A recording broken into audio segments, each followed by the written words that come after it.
বলার সুযোগ দেওয়ার জন্য।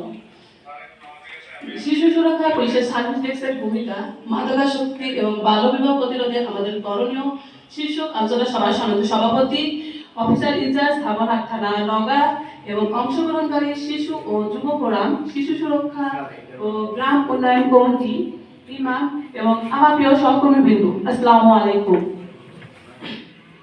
থানায় স্থাপিত নারী, শিশু, বয়স্ক প্রতিবন্ধী সার্ভিস হেল্প ডেস্ক মূলত একটি সেবা কেন্দ্র, যেখানে নারী বা কোনো শিশু আসলে সহমর্মিতার সাথে আইনি সহায়তা প্রদান করা হয়ে থাকে এবং সেই লক্ষ্যে নারী, শিশু, বয়স্ক প্রতিবন্ধী হেল্প ডেস্ক পরিচালিত হয়ে থাকে। থানার ডেস্কে একজন নারী পুলিশ কর্মকর্তা সার্বক্ষণিক নিয়োজিত থাকে এবং যাতে থানায় কোনো নারী বা শিশু আসলে তারা তাদের সমস্যা বিনা সংকোচে বলতে পারে এবং নারী বা শিশুর গোপনীয়তা রক্ষায় নারী, শিশু, বয়স্ক প্রতিবন্ধী হেল্প ডেস্ক পরিচালিত হয়ে থাকে। থানায় আগত কোনো নারী বা শিশু শারীরিকভাবে নির্যাতিত হয়ে থাকলে তাদেরকে দ্রুত চিকিৎসা ব্যবস্থা করা হয় এবং যাতে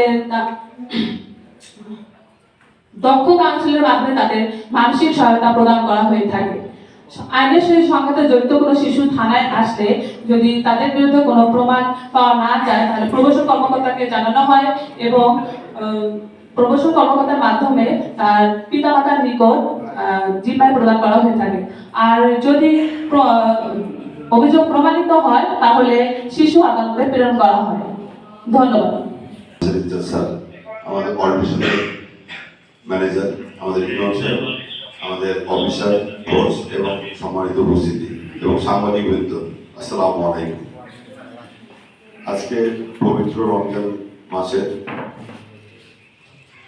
ইফতারের সময় হয়ে আসছে, সংক্ষেপে কিছু বলছি। আজকে শিশু আগামী দিনের ভবিষ্যৎ। আজকে আমাদের বাল্যবিবাহ সমাজে যে প্রচলন আছে, অনেকটা আগের চেয়ে আমরা পরিবর্তন চলে এসেছে। একমাত্র বিভিন্ন সামাজিক সংগঠন, অর্গানাইজেশনের মতো বিভিন্ন প্রতিষ্ঠান, তারা প্রত্যেকটা মানুষের দরজায় গিয়ে তাদেরকে বোঝাচ্ছে, আমরা বোঝাচ্ছি। এ কারণে অনেকটা পরিবর্তন আসছে এবং আমাদেরকে আরো পরিবর্তন নিয়ে আসতে হবে। বাল্যবিবাহ যাতে কেউ না দেয়, কারণ 18 বছরের নিচে যে সমস্ত মেয়েরা আছে তারা তো নিজেরাই জানে না তাদের ভবিষ্যৎ।